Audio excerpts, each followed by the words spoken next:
હવે barrack Obama president તરીકે રાત્રિ ભોજન સાથે લઈ શકતા હોય, વોરેન બફેટ આટલા મોટા બિઝનેસમેન 63 કંપનીઝ અંડર બર્કશાયર હેથવે એ પોતે રાત્રિ ભોજન પરિવાર સાથે લઈ શકતા હોય, કુમાર મંગલમ બિરલા આટલા મોટા કોંગ્લોમેરેટના એક્ઝિક્યુટિવ ચેરમેન એ રાત્રિ ભોજન સાથે લઈ શકતા હોય, તો તારે એક જ સ્ટોર ચાલે છે, તારે 10 શેના વાગે છે?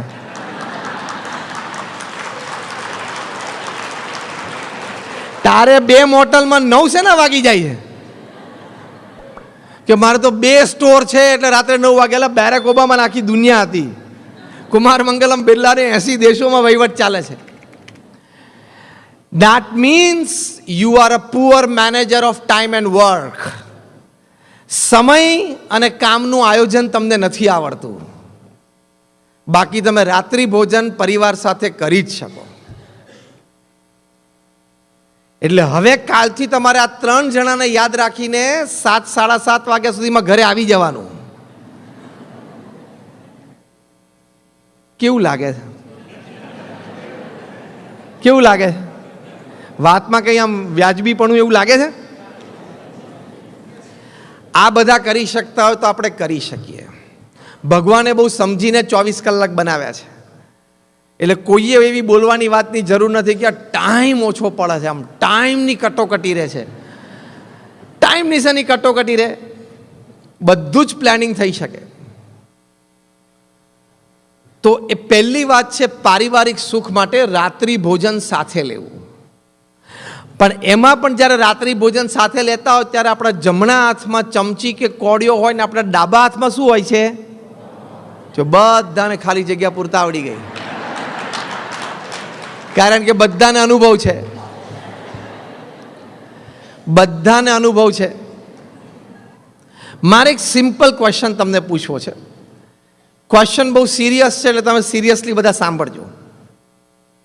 તમારા હિત માટે આ પ્રશ્ન પૂછવો છે. અમને કોઈ સ્વાર્થ નથી. અમે પ્રવચન કરવાનો કોઈ દિવસ રૂપિયો પણ ચાર્જ નથી કરતા. હું 25 વર્ષથી નેશનલ ઇન્ટરનેશનલ કોન્ફરન્સમાં બોલું છું, હું 1 રૂપિયો પણ કોઈની પાસે ચાર્જ નથી કરતો. આજે પણ અહીંયા કંઈ રૂપિયો ચાર્જ નથી કર્યો. આ નિસ્વાર્થ સેવાથી અમે આ કામ કરીએ છીએ. અમારા ગુરુહરિ મહંત સ્વામી મહારાજની આજ્ઞાથી આ કરીએ છીએ. એટલે તમારા સારા માટે વાત કરીએ. જીવનમાં આપણે પહેલી વખત મળ્યા છીએ, ભગવાનની ઈચ્છા ફરી વખત મળીએ ના મળીએ, પણ આજે મળ્યા છીએ તો એક સાચી ને સારી વાત તો થવી જ જોઈએ. હા કે ના? તો મારે પ્રશ્ન સિરિયસલી એ પૂછવાનો છે, તમે રાત્રિ ભોજન તમારા પરિવાર સાથે બેઠા હો તે વખતે કોઈક 50, 100, 200, 500 માઇલ દૂરથી એના સમયે તમને ફોન કરે, એ વ્યક્તિ અગત્યની છે કે 2 ફૂટ દૂર તમારું લોહીનું સગું બેઠું છે તમારી માટે અગત્યનું છે? Who is more important? Say it loudly. પરિવારજન કે ફોન? ફરી વખત તો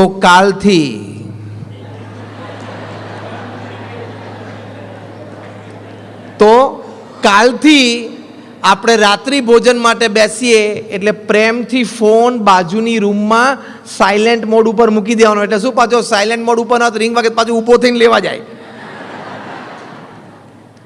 એ અડધો કલાક દરમિયાન કોઈ એવા અગત્યના ફોન આવી જવાના, જોશથી બોલો તો, નથી. એ અડધો કલાક દરમિયાન કોઈ એવી ઇમરજન્સી આવી જવાની નથી. અડધો કલાક પછી તમે ફોન ચેક કરો જ છો.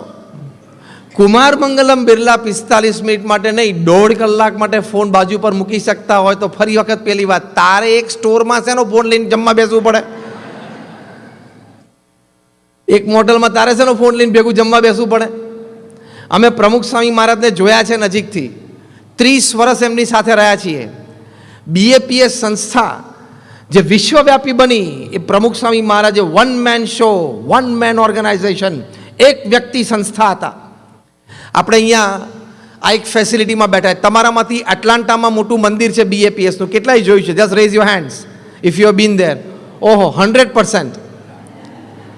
એ જે તમે મંદિર જોયું છે, ત્યાં એક આવો સભાખંડ સરસ છે, જેવો એક અદ્ભુત સભાખંડમાં અત્યારે આપણે બેઠા છીએ. એવો એક સભાખંડ છે, સરસ મોટું મંદિર છે, જે મંદિરને આપણે હમણાં દર્શન કરીએ એવું એક મંદિર છે. કિચન ફેસિલિટીઝ છે જે અહીંયા પણ હશે, પાર્કિંગ ફેસિલિટીઝ છે. એવું એક યુનિટ એવા 1300 યુનિટ પ્રમુખ સ્વામી મહારાજે સિંગલ હેન્ડેડલી પૃથ્વી પર ઊભા કર્યા. 1300 units of hospitals, hostels, schools, colleges, community centers, સંસ્કાર કેન્દ્ર્સ, હરિમંદિર્સ, મંદિર્સ અને અક્ષરધામ. અને એ પણ 45 વર્ષના ગાળામાં. એ પણ પોતાની ઉંમર 51 થઈ પછીની વાત છે, કારણ કે એ ઉંમરે ગાદી ઉપર આવ્યા, એટલે કે ગુરુપદે આવ્યા. He started his career at 51 અને 51 થી 95 વર્ષની ઉંમરમાં 1300 સંસ્થાઓ ઊભી કરી. ખાલી બાંધી એટલું નહીં, સફળતાપૂર્વક સંચાલન કર્યું. આ કોઈ સામાન્ય વાત નથી.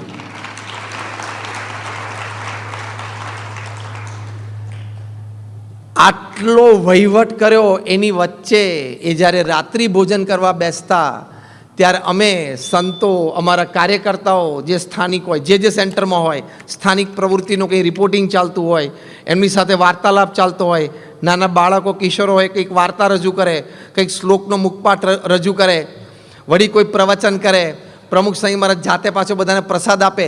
એક ફેમિલી એટમોસ્ફિયર પ્રમુખ સ્વામી મહારાજની રાત્રિ ભોજનમાં ઊભું થતું. એ અમે 30 વર્ષ સુધી જોયું છે.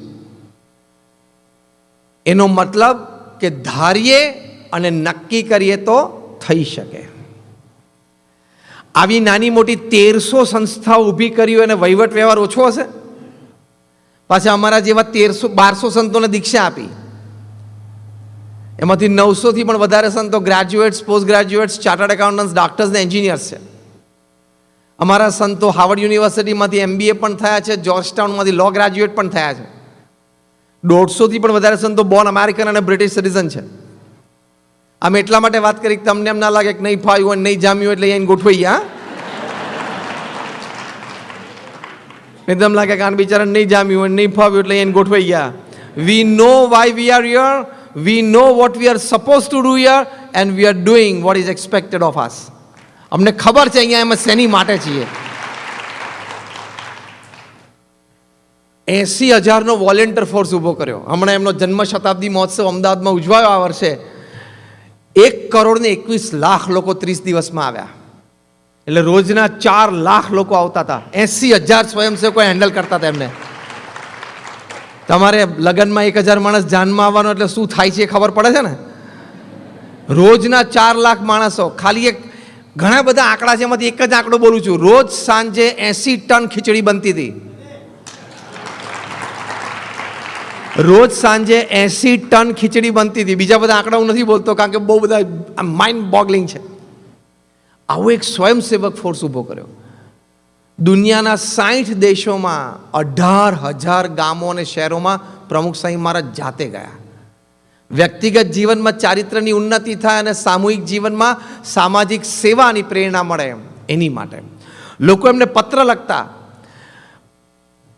પર્સનલ ઇસ્યુ હોય, ફેમિલી ઇસ્યુ હોય, પ્રોફેશનલ ઇસ્યુ હોય, એવા 7.5 લાખ પત્રોને એમને લેખિત જવાબ આપ્યા 45 વર્ષમાં. એટલે રોજના 50 પત્રો વાંચીને એનું રિસ્પોન્સિબલ આન્સરિંગ આપતા પ્રમુખ સ્વામી મહારાજ. રોજના 50 પત્રો વાંચવાના. આ 18,000 ગામોને શહેરોમાં ફરતા ફરતા, આ 1300 સંસ્થાઓના બાંધકામ જોતા જોતા અને 3.5 લાખ ઘરોમાં પોતે જાતે ગયા. આ બધું 51 વર્ષની ઉંમર પછીનું છે, જ્યારે આપણે રિટાયરમેન્ટના પ્લાન શરૂ થાય.